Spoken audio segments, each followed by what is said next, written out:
A day in the life of a civilian in one of the settlements across a Combine-controlled Earth was filled with fear, paranoia, and uncertainty. For those who chose not to become a part of the human arm of the mighty empire, their every movement, action, and even thought of resistance was used against them in very unique ways. The Combine Empire had conquered many worlds before, and they knew how to break down a civilization. Through the destruction of hope and the exploitation of physiological and psychological methods, the majority of the population never had a chance. 20 years after they arrived, Gordon Freeman saw firsthand how subservient, agreeable, untrusting, and terrified the human population had become, shells of their former selves. But how exactly did the Combine do this? What techniques did the Combine use to keep the human and Vortigaunt populations under their control? How effective were their efforts, and just how deep does this rabbit hole go? In this video, we explore how humanity was systematically broken down and shattered in an anatomy of the Combine's brutal regime. The question is, how exactly did the Combine break down humanity so effectively to the point they were fearfully compliant in action and thought? Just look at the consoling couple. The easy answer to this question is through the use of fear and force, but there is so much more to it than that. We know of the 7-Hour War, how the Combine fought against not only Earth's armies but also the entities that came from Zen. They held their own and accepted the surrender of humanity after Wallace Breen offered it. Their introduction to humanity showed just how powerful they were, but it was not just their brute force that made us fear them. When Dr. Gordon Freeman returned 20 years later, he and the player saw just how much the world and the people in it had changed. Remnants and echoes remained of the old world, a foundation on which the Combine had crafted their own dystopian settlements. To explore and understand what exactly had happened to the human mind over the last 2 decades, let's talk about this guy, Abraham Maslow. Back in 1943, American psychologist Abraham Maslow presented his concept of the hierarchy of needs in a paper called A Theory of Human Motivation. This theory outlined the 5 levels of human needs in order of priority. In a pyramid style, the base needs were presented at the bottom as a foundation for the next level. He believed that one could not attain the next level if their base needs had not been fulfilled, and this went up to the top of achieving one's full potential. Only through the fulfillment of one tier could a human then look at and focus on the next tier in the hierarchy. The bottom and foundation of this hierarchy are physiological needs. These are the bare essentials we need to survive: food, water, and shelter. The next tier focuses on safety and security needs, these being personal safety, security, health, and general well-being. The third tier focuses on love and belongingness needs, emotional relationships, friendships, romantic attachments, and a sense of belonging. I promise there's a point to all of this, just stick with me. Tier 4 focuses on esteem needs, to have self-esteem and to be viewed by others through a hobby, some recognition, a sense of collaboration, work, and general value. Finally, at the top of the hierarchy is Tier 5, self-actualization. For someone to realize their own potential, to accomplish something, to be the best you can be. Abraham Maslow emphasized that the higher needs only became important to an individual once they had satisfied and fulfilled the needs in the lower tier. So, what would happen if these needs, even on the foundation physiological tier such as food, water, and shelter, were taken away, then distributed and weaponized by an alien presence? The systematic dismantlement of each human need led to the total subjugation and psychological breakdown of the majority of humanity. If these basic needs were not met, the citizens would not be able to focus on the higher level psychological and self-fulfillment needs. Effectively, this kept them in a state of dependency. The Combine exploited the very needs that made the population human and used it to transform them into mere cogs in the Universal Army. There were some who evaded this completely through their affiliation with the Resistance, but sadly, before the arrival of Gordon Freeman, the majority were molded into a society of fear and paranoia. Some even became willing collaborators in this torment. Tier by tier in this hierarchy, we can see how this happened. When the dust settled after they arrived, everything changed. A huge chunk of the human population had been wiped out in the war, but there were some who still hoped that this threat would not be as dire as depicted in science fiction novels and digital media. To the Combine, however, life on this planet was just another resource they could exploit, another cog in their machine or unit in their army. At the base of Maslow's pyramid, Tier 1, the very foundation, are our physiological needs: food, water, shelter. Without these, Maslow claimed we are not motivated to fulfill any needs above this level. So, where better for the Combine to begin transforming the minds of humanity? Over the initial weeks to years of occupation, the human and Vortigaunt population were moved across the globe into specially constructed settlements. Within these, they were monitored extensively and controlled. The Combine suppressed as much information as they could, but for those who resided within City 17, they knew at least of the existence of City 8, City 11, City 12, City 13, City 15, City 16, City 24, and City 27. The one we know the most about is City 17, located in Eastern Europe.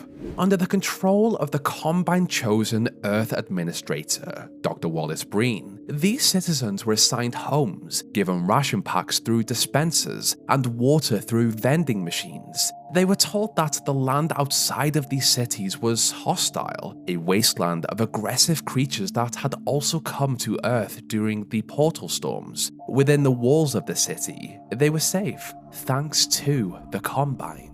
Through the lens of Maslow's hierarchy, the Combine had set up a system in which they provided humanity's base needs in this first tier, but exploited it for their benefit. Food was supplied through ration packs. The citizens claimed that the rations tasted awful. An egg-flavored gelatin calorie paste and water-flavored desiccated sustenance bars did not sound appealing at all. They were designed to be mass-produced, long-lasting, and offered the bare minimum caloric intake of those who consumed them. To get these rations, the citizens had to line up and wait for them from a dispenser. This mode of distribution suggests that Combine forces checked every person who came up for food to see if they had already taken a ration pack that day, or if they were wanted for an offense. Only through compliance and obedience could someone eat in a heavily controlled and monitored environment.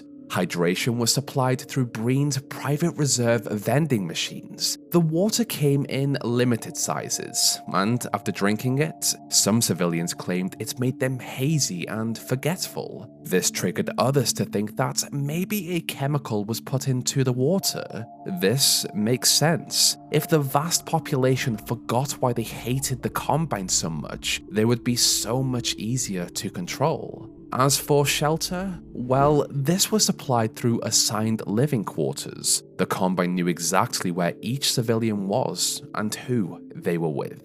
The Combine had taken each physiological need and adapted them to make the population reliant on them. If a civilian did not behave, did not follow orders, or resisted, their base needs could be taken away in a second. To survive, they had to comply. Breathing also obviously counts as a base need for survival, and while the air exchange was not implemented in the retail Half-Life 2, it was a feature in the beta. In essence, the air exchange was a cut factory that siphoned Earth's air through a portal and replaced it with toxic gas. This forced the population to wear gas masks to breathe, something Combine Forces would have monitored and controlled. Not completely relevant to the retail game, but still interesting to note. The weaponization of this first tier of food, water, and shelter forced the vast population into a state of dependency on their benefactors, their providers. Without these, it would have been very difficult for an individual to think of anything other than their immediate needs. Rebellion was not an option unless someone was very strong-willed or exploited a loophole in a very well-crafted system. Now, in this scenario, just imagine you have been on basic rations for years. You are hungry, scared, paranoid about everyone around you, and then you are offered the opportunity for something better. Additional rations, better accommodation, non-mechanical reproductive stimulation, more freedom, and a bit of power. There are so many other factors that I will explore later in the video as we explore the high-level needs too.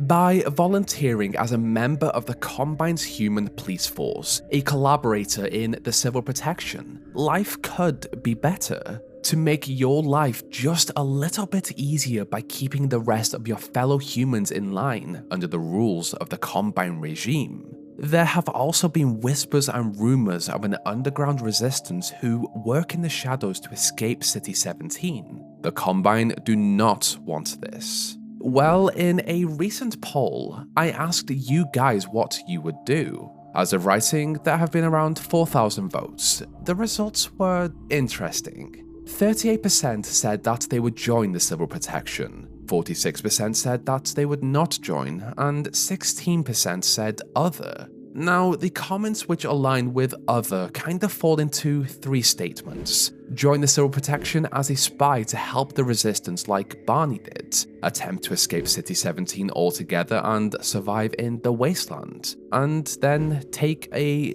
different way out. I thought the join the civil protection percentage would be a lot lower, but when it comes to such a pressured, desperate, and hopeless environment, those natural survival instincts would kick in, I guess. To protect your family or have a little power after everything has been stripped away would be enticing to some. The question did spark interesting debates in that thread.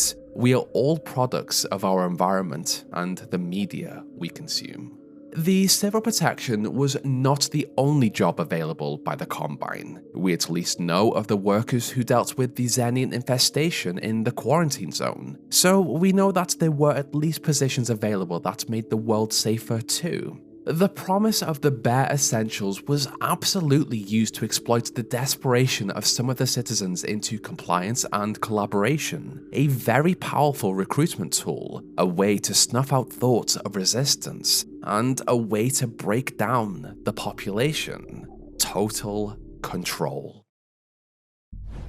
Already broken down to be dependent on the Combine for their very basic needs, we move on to the next tier in the hierarchy and how they exploited it. Tier 2 focuses on safety and security needs. These consist of health, employment, property, family, and social stability. For health, we do not see any form of medical care supplied by Earth's benefactors, but we only saw a small section of City 17 during Gordon and Alex's journey. The Combine did provide medical supplies in the form of medkits to their soldiers. We could speculate that they also offered something similar to injured civilians. Employment came in the form of a role as a collaborator in the Combine regime. We already talked about the civil protection and other jobs they would have provided. For those who joined, employment at least satisfied a need in an oppressive society and rewards came from it. Better housing, food, social status, at least when in uniform, as the civil protection units were anonymous. As a collaborator, these units or employees would have felt more secure in a harsh environment. Some social connections could have been made and kept with family in return for loyalty. The Combine had many settlements across the wasteland, and in order to sever relationships, destroy the possibility of resistance group formations, and to generally disorient the citizens, people were sent off to different cities to live randomly. A bond lasted only as long as the Combine wanted it to, unless a civilian pledged loyalty. In a settlement under extensive surveillance from the patrols of the civil protection, city scanners and cameras everywhere, every action of a civilian was monitored, studied, and reported if questionable. In a climate of paranoia, survival would have been more important than personal freedom. No one could truly know what another person was thinking or where their allegiance fell. Was your neighbor a member of a secret resistance or a unit of the civil protection? Citizens were encouraged to report suspicious activity to the Combine in return for a reward. The risk to encourage others to rebel or inquire about resistance was by nature a risk to personal safety and security. Anyone could be desperate enough to use information like this to benefit their own lives. But what were the punishments for non-compliance? Those accused of collaboration with a resistance group were used to show the rest of the population what happened if the status quo was challenged. Civil protection raids of suspects were loud, combative, and performative as they were brought in for questioning. Some were lined up and searched, and there were even open executions. For those questioned and in some cases tortured for information, if they had any, they were either released and they could tell their tale of their harrowing experience to those who asked, further encouraging obedience in return for safety. For those, however, who were deemed anti-citizens, people who acted against the regime were sent to Nova Prospect, one of the known locations in which the inhumane, barbaric stalker transformation procedure was conducted. I say this every time I talk about the Stalker, but this truly is a fate worse than death, mentally and physically conditioned into a living machine. The vast population also knew what happened at Nova Prospect, and in turn amplified that feeling of fear, paranoia, and that need to feel safe through obedience.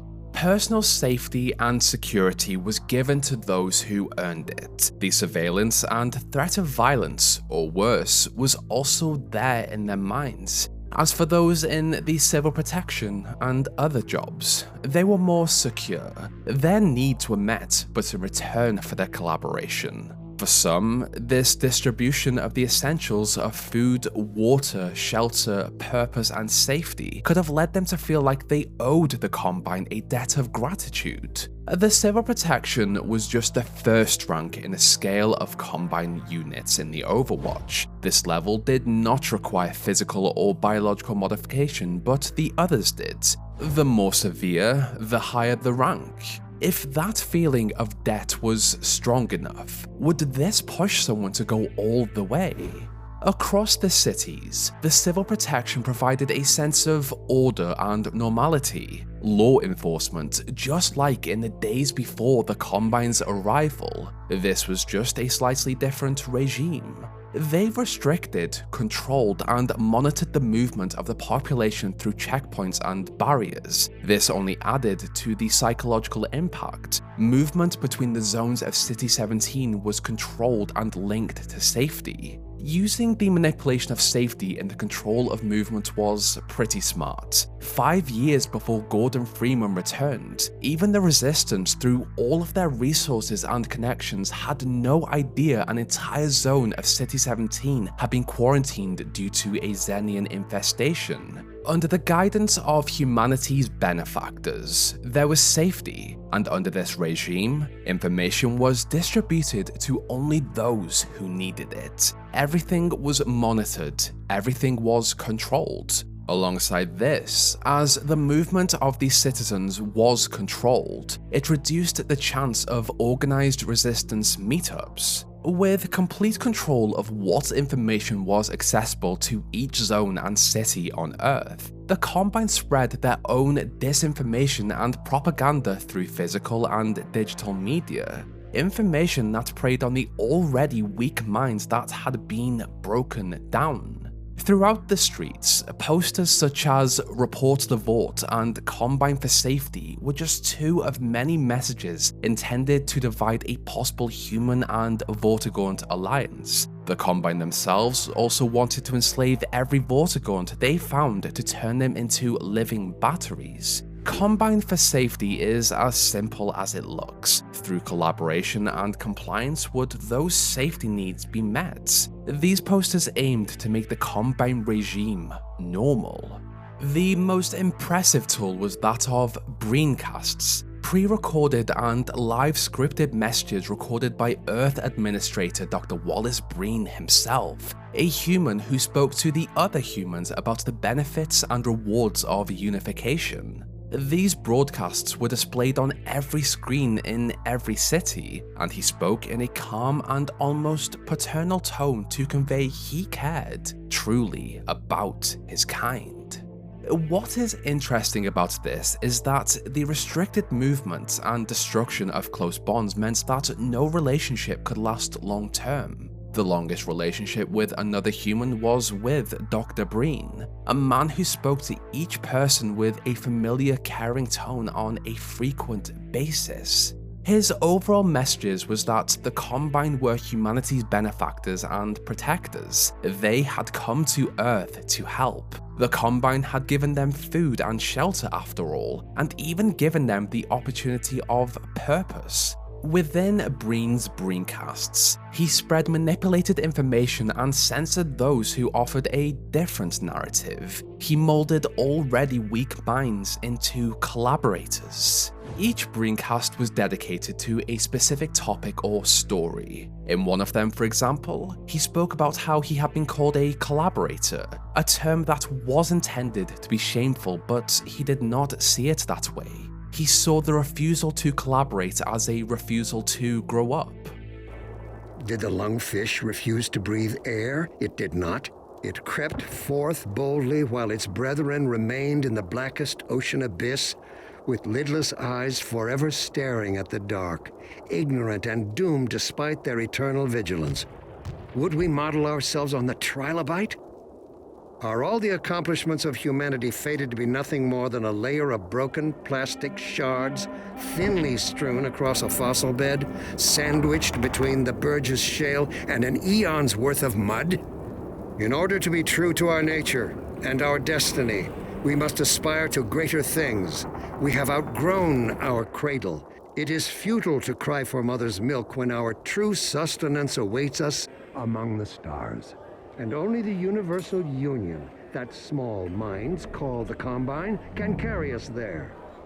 Therefore I say yes, I am a collaborator. We must all collaborate, willingly, eagerly, if we expect to reap the benefits of unification. And reap we shall. Gordon Freeman only heard a few of these messages when he returned, but imagine if several of these played every hour, every day. Constant reinforcement of the new normal, the new way to think. In his short time back, Gordon earned the reputation of the one free man and the opener of the way, a symbol of freedom and hope. This message was a threat to everything the Combine had done so far. When Breen discovered Freeman's return, these Breencasts were the perfect tool to relay a warning to the mass population. Breen openly called Gordon a disruptor who had acquired an almost messianic reputation, a figure synonymous with the darkest urges of instinct, ignorance, and decay. This man could undo everything they, as a species, had worked towards over the past 2 decades if he were allowed to continue free. Breen asked that if any citizen did see the so-called free man, they should report him. Civic deeds did not go unrewarded. Complicity with his cause, however, would be punished. Censorship and information campaigns were incredibly powerful tools in the Combine's arsenal. They crafted their own narrative in a society completely reliant on the information they provided. Open discussions about safety, threats, resistance, and security would not have happened, as anyone could turn in another human for a reward. And once again, this fear, this paranoia heavily reduced the opportunity for resistance. It was known that there was a resistance, but to discuss it and explore the possibility of joining was a dangerous thing to do. On a separate note, as we are talking about safety and security needs, I do have to mention the hostile and imposing Combine constructions. The city in itself is an aggressive and intimidating character, and designed purposely by the Combine. It does enhance those feelings of insecurity and discomfort. The weaponization of the safety and security needs of health, employment, property, family, and social stability actively ensured the population was always on edge and fearful of what would happen if they did or thought anything that did not align with the Combine regime. A heightened, constant state of paranoia, fear, and awareness that would have interrupted their daily lives and forced them to focus on their immediate survival. This ensured compliance and strategically stifled any aspirations towards higher psychological needs. These tactics from the Combine were essential in the maintenance of their control and the foundation of their power within the minds of every citizen in their settlements. On the other side of this, for those who gave in and joined the civil protection for that extra safety and power over others, how would it have felt to have that bit of control? To some, the simple act of ordering a stranger to pick up that can from the floor of a train station would have looked like a simple display of power, when in reality, it would have felt like true power in a hopeless world. For the person given the order, they would have likely been terrified and obeyed straight away. For the masses, this tactical suppression kept individuals focused on immediate survival rather than future resistance or personal growth. Having looked at how the Combine deconstructed and exploited the physiological, safety, and security needs of humanity, we look to the next tier in Maslow's hierarchy of needs: love and belonging, friendship, intimacy, family, and love. In the Combine's regime, however, so far, there was only isolation and division. As a society, we inherently need friendships, family, intimacy, and a sense of connection. The first 2 tiers had already made everyone dependent on the Combine, and in a society where no one could be trusted due to the fear of betrayal, any bond could easily be broken. This was strategically implemented to ensure loyalty to the Combine and to destroy any thoughts of rebellion or of joining a secret resistance that had managed to evade the Universal Union's awful tactics. Speaking of, in the background, the Resistance's bases were self-sufficient with their own food, shelter, safety, and security, free from surveillance and paranoia. They worked together as a group towards the single goal of removing the Combine from Earth. This was the complete opposite of the methods employed by the Combine. Although small, they and their ideas were a threat. They had freedom, physically and mentally. The transformation of people into individuals instead of families, friends, and relationships through paranoia, indoctrination through broadcasts and propaganda, and restricted communication not through force but by fear and self-censorship, disrupted the formation of networks and social bonds. The Combine's exploitation and destruction of the first 2 tiers would have directly impacted humanity's natural need to be truthfully social and form connections. Without a supportive network, who could anyone trust? If a civilian did manage to create a true bond, there was always the chance of relocation and that bond being severed forever. If a civilian were to speak about the chance of possibly attending a resistance meeting to escape this torment, could this information be trusted? Or was it a one-way trip to Nova Prospekt? Nothing could be trusted. As an introvert myself, I do not need a lot of social interaction. My social battery dies so quickly when I leave my office, but as humans, we still need some social interaction and a sense of community. By preventing the formation of even the smallest bonds, the Combine further strengthened their position of power and complete control, physically and mentally. Without trust, how could new members join a resistance? I think the more interesting part of this tier is that of those who joined the civil protection and hid what their role was when they were not in uniform. How did they react when around closer bonds and smaller communities that did inevitably form? Forced to choose between turning in one of their own if they did or said something against the regime, or keeping something to themselves to protect them, which was risky. The Combine had given them what they needed to survive, just above the bare essentials. Would they feel like they owed them more?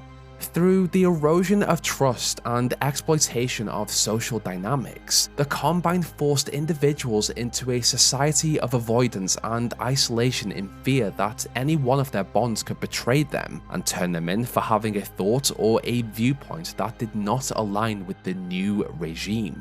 No one could be trusted. All of this was amplified by constant surveillance, division, censorship, paranoia, and mistrust. The additional removal and transformation of cultural and communal locations also had a major impact on this. Nova Prospekt, once a human prison, was turned into a place of horror. The Overwatch Nexus building appeared to have once been either a political building or a museum, transformed into a sterile, Combine-used headquarters of some of the Combine human forces on the planet. Under this regime, those needs of friendship, intimacy, family, and love would have been incredibly difficult to retain. Just another part of the Combine's physiological and psychological assault on what it means to be and function as a human.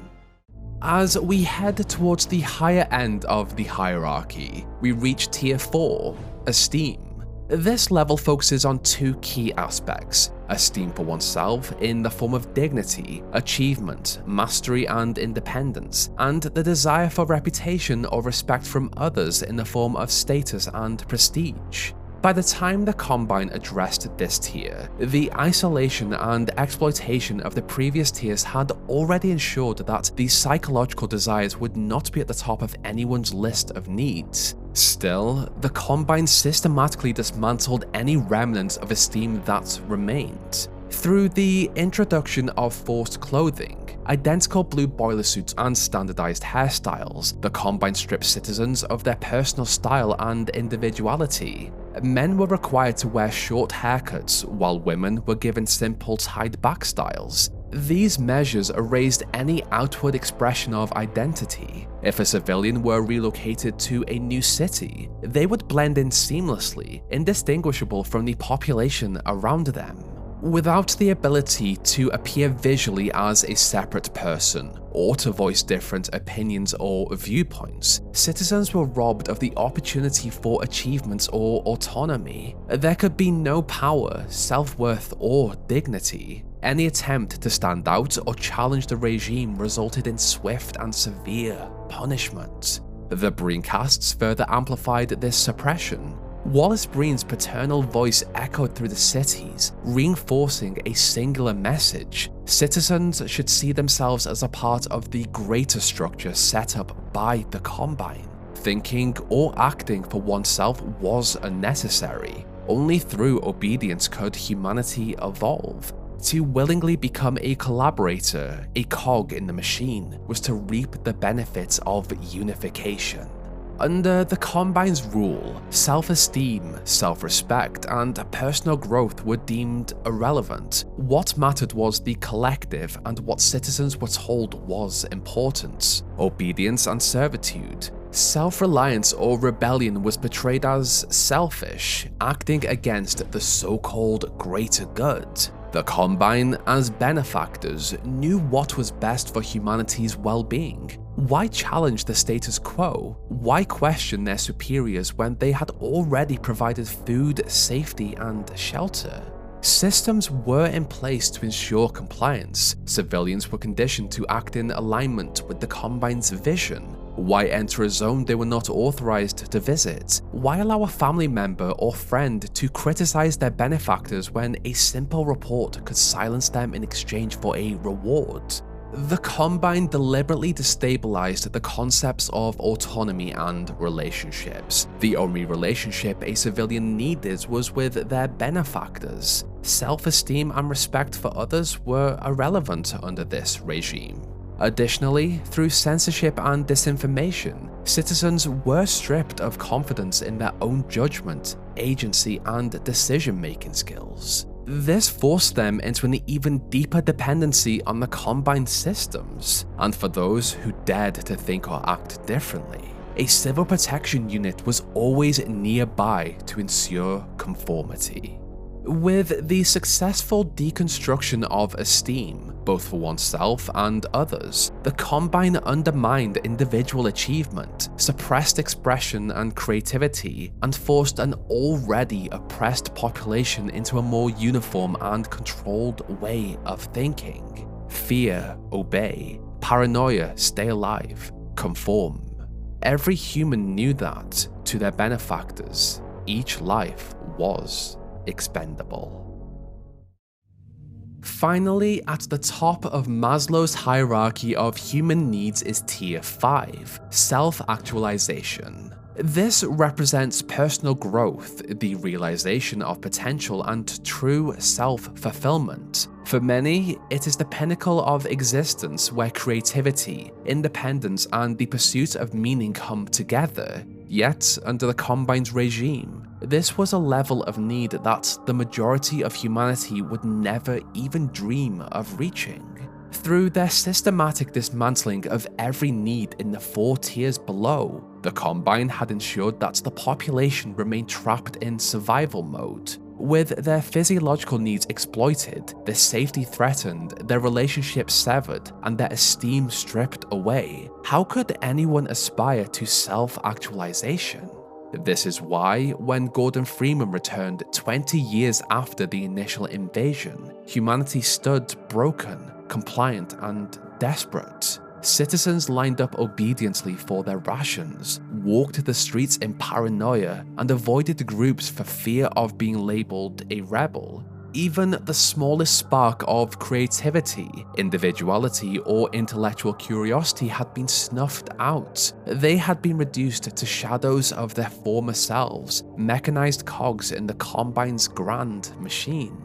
For those who had joined the civil protection or rose higher within the ranks of the Overwatch, life may have seemed marginally easier, but unless their ultimate goal was the enforcement of oppression itself, beating down fellow humans on behalf of their alien overlords, they too were denied true autonomy, personal growth, or fulfillment. Their sense of purpose was dictated entirely by the Combine. Even they were little more than tools. One of the Combine's most devastating methods of control was the activation of a suppression field. This technology brought humanity's birth rate to 0. It stopped pregnancy. In an instant, humanity's ability to reproduce was stripped away. The last generation of humans on Earth had already been born. Through braincasts, Wallace framed this horrifying act as a gift. He declared that humanity should thank their benefactors for removing their ability to reproduce. Procreation was no longer a purpose. We should look to the stars and transform under the guidance of the Combine. He promised that the suppression field would be lifted only when humanity no longer needed it, a goal as vague as it was unattainable under the Combine's reign. This loss of reproductive ability was not only a means of population control, but also a profound psychological blow. It fostered an environment of submission and futility, stripping humanity of any hope for the future. Without another generation to leave anything to, the concept of personal fulfillment became meaningless. Why strive for self-actualization when there was no legacy to pass on? Perhaps this hopelessness explains why so many humans voluntarily chose to undergo the biological procedures that transformed them into Overwatch soldiers. Some may have genuinely believed in the Combine's mission. Others may have simply given in, resigned to their fate as tools of an unstoppable regime. To the Combine, only the present mattered. The suppression of self-actualization ensured that the human population remained docile. After 2 decades of relentless conditioning, compliance had become the norm. Any deviation from the established rules was met with swift and severe punishment. For most, the pursuit of personal growth or independence was not only impossible, it was unthinkable. This is why, when Gordon Freeman returned, Breen and the Combine were genuinely terrified and desperate to hunt him down. Upon the arrival of the Combine, they systematically targeted each level of the human need in order to mold them into compliant, subservient cogs. By keeping them focused on basic survival and the suppression of their higher needs, they hoped to keep them docile, dependent, and unlikely to rebel. Every aspect of this universal union's occupation was thought out and distributed to the masses to break them down. When Gordon Freeman returned, he truly became the one free man and showed the masses through his actions that there could be a better life, a life in which they could fight for themselves and for freedom. He showed that even if they were in a hopeless situation, they could still rebel, and they did.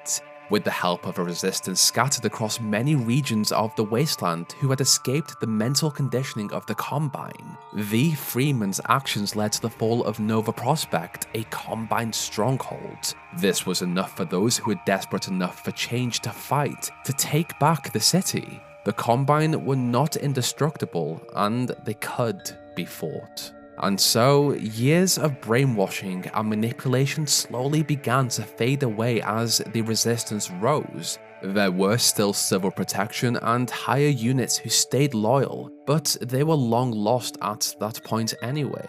Years of conditioning had brought them to this point. As for the future, after the fall of the Citadel and closure of the Super Portal, it would be interesting to see just how much of that conditioning remained. 20 years of manipulation is not something that would be forgotten overnight. I love the dark dystopian setting of Half-Life 2 in the episodes, and I have always wanted to explore deeper just how the Combine were able to break down the population both mentally and physically. I did not want to just list the techniques and tactics they used, and when I thought about Maslow's hierarchy of needs, which I studied in a semester at college many years ago, I thought it would be interesting to use it as a sort of framework, mostly the needs of a human, to see how a civilization could be broken down.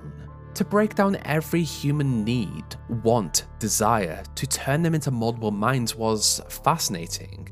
Valve really did portray the Combine so well in the series. Abraham Maslow's hierarchy from his 1943 paper and further expanded ideas in Motivation and Personality published in 1954 is just one of the many theories that look at the human need, but I found this one the most interesting. I just wanted to view this topic through a different lens of what makes us human, and how the Combine could have exploited it. That is, if it was real. If you watched my Talos Principle timeline, you would know I love this what it means to be human stuff. That was everything I wanted to say. If you enjoyed this video, then I would love you to subscribe to the channel, like the video if you liked it, dislike it if you did not, and let me know in the comments what you thought. This was something very different for the channel, but I may implement it more. Finally, I would like to thank my Goals Here patrons and channel members: Jonas, Lewis, Queen Arby, Fluffy the Dragon, Ruben Mendoza, Oren X, Azu, Comfy, Yali Rodriguez, 501st Clone Boy, Drakey Phoenix, Average Sol, Jasper Timry, Imperial Embers, Jimsy, Canifex, and Dano Cal Drawings. What did you think of this topic? Would you have joined the civil protection, and what would you like me to cover next? Let me know in the comments below. This is where our story ends. Check back soon for a new one, and glory to the Combine.